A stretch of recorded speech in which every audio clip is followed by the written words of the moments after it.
नमस्कार, तुम्हा सर्वांचं आपल्या एका नवीन व्हिडिओमध्ये स्वागत आहे.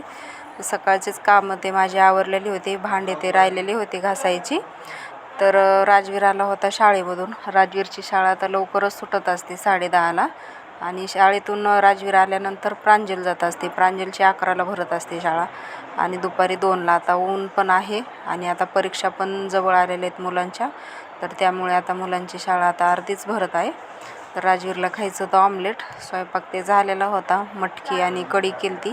राजवीरला काही कढी आवडत नाही, तर त्याला मी ऑमलेट ते करून दिलं होतं. ऑमलेटमध्ये फक्त कांदा आणि कोथिंबीर एवढंच वापरलं होतं आणि लाल तिखट. टोमॅटो काही टाकलं नाही, त्याला काही टोमॅटो त्याच्यामध्ये आवडत नाही. ते टाकलं तरी काढून टाकत असतो, म्हणून मी काही ते टाकलेलंच नव्हतं. ते मटकीसुद्धा केलेली होती, त्यांनी थोडी अगोदर मटकी खाल्ली आणि कढी काही नको म्हणला खायला. कढी त्याला काही आवडत नाही, त्यामुळे पडले. तर असं दुपारच्या वेळेला सुद्धा काही बाहेर पण जाणं होत नाही. मला आता थोडं ऊन उतरावं, कारण की थोडं मला बाहेर जायचं होतं. प्रांजल आणि मी प्रांजलला घेऊन जाते बाहेर. तर चला, राजवीरसुद्धा आलेला आहे. चला मग. आणलं का मग? हां, आणलं ना. काय मग संध्याकाळी काय करायचं? चिकनची बिर्याणी, मटनचं कालवण. बिर्याणी आवडती का? बिर्याणी कालवण बिर्याणी आवडती. राजवीरला चिकन बिर्याणी खूप आवडती. राजवीर आणि त्याचे पप्पा आताच मटण आणि चिकन आणायला बाहेर गेलेले होते. आताच राजवीर आलाय आणि मी आणि प्रांजल चाललेलो आहोत बाहेर. संध्याकाळच्या टायमाला ना इकडे माझी बिर्याणी सुरू होती. चिकन बिर्याणी करायची होती. कुकरलाच करत असते मी चिकन बिर्याणी. कुकरलाच खूप छान अशी बिर्याणी होते. आणि एकीकडे मटणचं कालवणसुद्धा झालेलं होतं.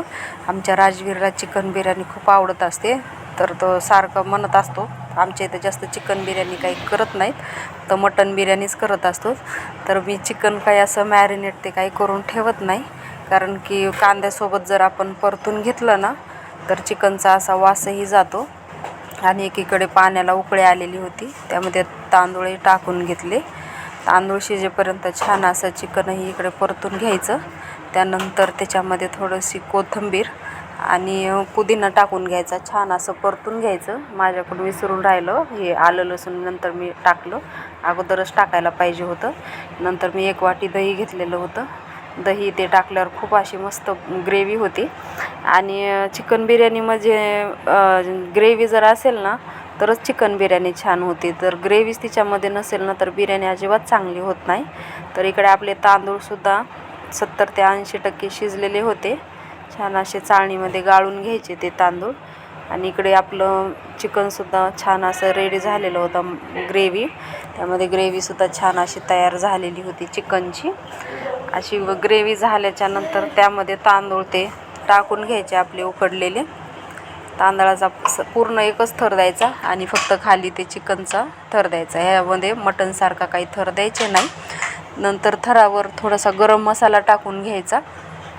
गरम मसाला टाकल्याच्या नंतर थोडा फूड कलर टाकायचा, तुम्हाला हवा असेल तो. पण आमच्याकडे हेच कलर होता, तर आम्ही हेच कलर वापरतो. कोणी हिरवा कलर वापरत असते, तर ते काही आवडत नाही हिरवा कलर. त्यानंतर गावरान तूप टाकायचं. तूप जर नसेल तर तुम्ही डालडाही टाकू शकता, पण मी तर तूपच टाकलेले. त्यानंतर हिरवी कोथिंबीर आणि पुदिनाही टाकून घ्यायचा वरून सजावटीसाठी, छानही लागतो. तर खूप छान अशी बिर्याणी तयार झालेली होती. तर इकडे आमचे जेवण ते झाल्याच्या नंतर अचानकच ह्यांचे मामा मामी आलेले होते. त्यांच्या मुलाचं पोलीस भरतीमध्ये निवड झालेली होती. तर मग ह्यांच्यासाठी, त्या मामाच्या मुलासाठी त्यांनी मग बुके ते घेऊन आलेले होते. मग त्यानंतर त्याचा सत्कारही झाला.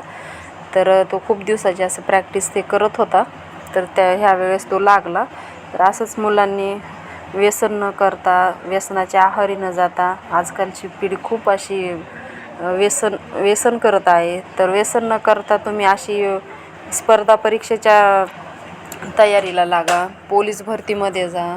असे खूप वेगवेगळे आहेत. अभ्यास करा, काही ना काहीतरी छोटे मोठे काही ना काहीतरी आपले उद्योगसुद्धा सुरू करू शकतायत. तर इकडे त्या फुलांचा वर्षावसुद्धा करत होत्या आत्याबाई म्हणजे आमच्या सासूबाई आणि मामांचंसुद्धा. तर हे प्रांजलला इकडे सर्दी ते झालेली होती, तर प्रांजलला आम्ही दवाखान्यामध्ये आणलेलं होतं. तर काही डॉक्टर काही आलेलेच नव्हते वेळेवर. तर प्रांजलचं किती वेळ चला घरी, तर खूप आपला टाईमपास करत होती. इकडे वजन केलं तिचं आणि हाईटही मोजत होती किती आहे किती नाही म्हणून. खूप परेशान करत असते अशी प्रांजल आणि राजवीर सोबत असले की. तर आतमध्ये बसलो होतो आम्ही कॅबिनमध्ये. डॉक्टर काही आलेलेच नव्हते. नंतर मग आणखी बाहेर गेलो. तर व्हिडिओ आवडल्यास नक्की लाईक करा, शेअर करा, कमेंट करा.